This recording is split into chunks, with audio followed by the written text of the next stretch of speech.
Hai Bunda, semangat pagi pejuang ASI, masih tetap semangat ya untuk mengasihinya. Hai Bunda, selamat pagi, berjumpa lagi dengan saya Marisa dan saya Rahma.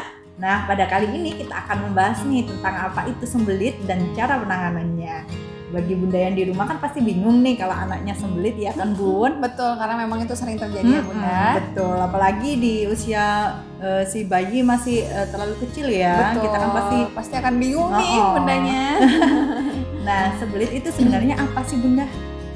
Ya, jadi sembelit itu adalah, bisa dibilang itu adalah susah BAB atau susah buang air besar ya Bunda. Jadi biasanya dinamakan dengan sembelit. Atau frekuensi BAB-nya itu melebihi dari yang normal.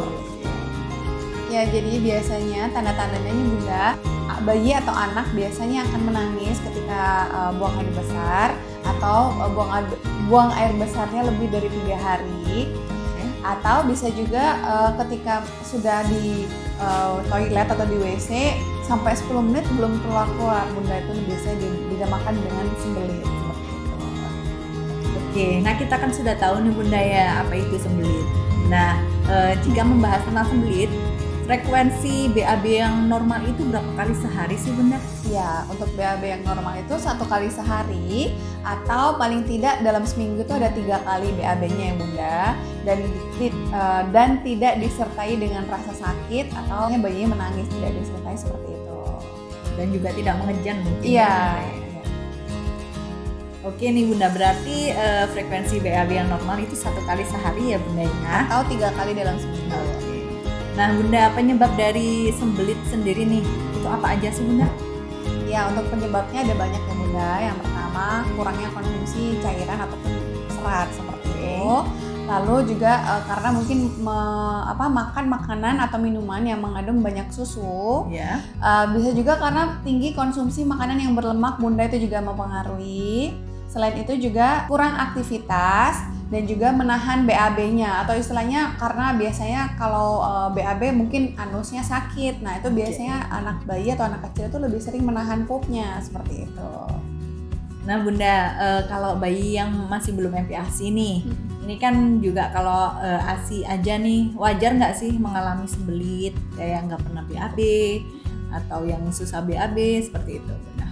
Ya, jadi sebetulnya sih kalau untuk bayi yang ASI eksklusif itu biasanya memang BAB-nya lebih jarang karena ASI yang diminum itu dia terserap sempurna di dalam tubuhnya. Beda dengan bayi yang dicampur sufor atau mungkin malah cuma minum sufor, itu biasanya memang lebih sering atau justru malah lebih sering sembelitnya gitu. BAB-nya juga sering dan sembelitnya juga biasanya lebih sering begitu. Tambah lagi karena diare juga ya Bunda, karena lebih kadang-kadang lebih diare. Betul, ada juga yang nggak sembelit tapi malah diare seperti itu. Oke Bunda, ini kan tadi kita sudah membahas tentang sembelit ya. Nah, untuk menanganinya sendiri nih Bunda, kita harus apa sih Bunda? Ya, mungkin bisa dibilang ini adalah tips ya Bunda, tips anti sembelit ya Bunda. Yang pertama, evaluasi makanannya Bunda. Jadi di makanan yang sudah empasi, mungkin yang sudah empasi ya maksudnya. Yang sudah empasi itu bisa dievaluasi kembali apakah sudah ada seratnya, sudah ada buahnya, sayur seperti itu. Walaupun cuma sedikit tapi tetap harus dimasukkan ya Bunda di dalam menunya seperti itu. Dan juga evaluasi lagi dengan cairan yang diminum seperti itu. Iya, jadi selain mengevaluasi makanannya, mungkin buahnya juga harus dipilih ya Bunda. Jadi konsumsi buah yang mengandung banyak air seperti misalnya semangka, pir, dan juga pepaya Bunda, itu sangat bagus sekali untuk pencernakan baginya seperti itu. Yang selanjutnya, perhatikan juga konsumsi ASI dan juga air putihnya Bunda. Jadi itu sangat berpengaruh sekali untuk pencernakan dan juga akan membantu anak untuk lebih mudah untuk BAB-nya seperti itu. Nah, setelah ini saya akan praktekkan gimana sih caranya untuk melakukan pijat ilu. Oke, Bunda Rahma akan menunjukkan gimana sih caranya pijat ilu itu ya Bunda ya? Ya, oke. Jadi seperti ini ya Bunda. Kita lepas dulu nih bajunya.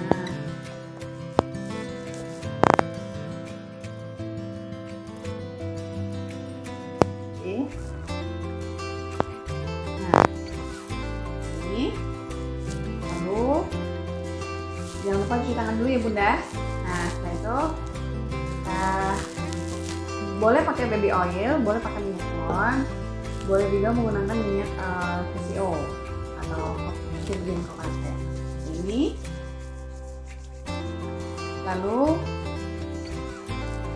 mulai dari huruf I. Ini dari atas ke bawah ya bunda. Ya. Lalu yang kedua membentuk huruf L seperti ini. Jadi dari bawah ke atas ya bunda. Betul, huruf L. Lalu yang ketiga, jika dirasa sudah kering, boleh ditambah kembali baby oilnya ataupun minyaknya. Jadi setelah I, L, nah yang terakhir U seperti ini ya bunda. Nah seperti ini. Jadi dia makanya kenapa dinamakan dengan pijat ilu, karena pijatnya membentuk huruf I, L, lalu huruf U. Jadi memang dari nariknya dari bawah ke atas, terus dari atas ke bawah ya bunda. Seperti ini, baru membentuk huruf L, lalu Ditarik ke bawah. iya. Nah di situ ditambah dengan seperti ini, membentuk love. Ini. Nah untuk bayinya ketika setelah ini atau ketika bayinya sedang buang air besar, bisa juga kakinya diangkat seperti ini ya bunda. Nah seperti ini. Ini akan membantu si bayi untuk mengeluarkan BAB-nya. Nah seperti ini. Ini juga bisa dilakukan setelah pijat tadi, dilakukan seperti ini. Paling enggak 5-10 kali.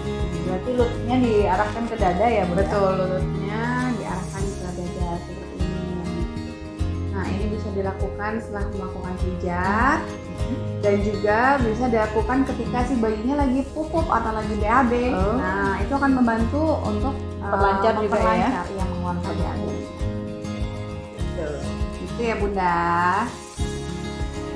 Nah, jadi kan bunda di rumah bisa mempraktekkan ya. Betul, jadi nanti bisa dicoba di rumah. Jangan lupa juga penekanannya disesuaikan dengan usia bayinya. Jangan lupa dipasang juga nih bunda. Lupa. Nanti bayinya gede Masuk Ya, jadi seperti itu ya bunda. Dilakukannya misal nih bunda kan si bayi susah BAB-nya 3 hari nih. Jadi misalnya sudah lebih dari 3 hari nih kok belum pupuk gitu, terus coba dipegang perutnya, diraba-raba perutnya. Nah biasanya sih memang kalau misalnya untuk anak-anak itu rata-rata kalau misalnya belum BAB dan BAB-nya keras, itu akan terasa di perut bawah. Itu berasa ada kayak geronjalan atau benjolan seperti itu bunda. Jadi istilahnya pupnya itu yang belum keluar gitu biasanya. Gitu bunda. Oke bunda, saya mau bertanya nih bunda, kalau pijat ilu ini, pijat yang tadi sudah dipraktekkan sama Bunda Rahma, ini boleh nggak sih dilakukan pada bayi yang berusia 1 bulan atau di bawah 1 bulan nih bunda? Iya, jadi memang kalau untuk pijat ilu bisa dilakukan pada bayi ya bunda, mulai dari 1 bulan nggak masalah kok bunda. Tapi itu tadi penekanannya juga harus diperhatikan. Jadi juga jangan terlalu ditekan. Jadi istilahnya seperti dibuat seperti setengah mengelus gitu ya maksudnya seperti itu. Jadi juga tidak terlalu tertekan perutnya si bayinya begitu. Oke bunda, berarti yang harus diperhatikan cuma cara penekanannya aja ya bunda? Betul. Oke, berarti boleh ya bunda untuk bayi yang berusia 1 bulan ke atas. Oke bunda, kan kita sudah tahu nih apa itu sembelit, cara menangannya seperti apa, dan penyebab dari sembelit itu apa. Nah jadi bunda yang di rumah kan sudah nggak khawatir nih bunda. Iya, jadi bisa dipraktekkan di rumah ya bunda. Dicoba bila anaknya mengalami BAB atau sulit BAB. Oke bunda, semoga ilmu yang kita berikan bermanfaat untuk bunda yang di rumah ya. Nah terima kasih nih untuk bunda yang sudah nonton dan setia untuk melihat channel YouTube kita. Betul. Dan jangan lupa untuk bunda yang belum subscribe, comment, like, and share ya. Iya betul bunda, jangan lupa ya bunda. Terima kasih ya bunda. Terima kasih bunda. Semangat pagi pejuang ASI, masih tetap semangat ya untuk mengasihinya. Bye-bye. Bye.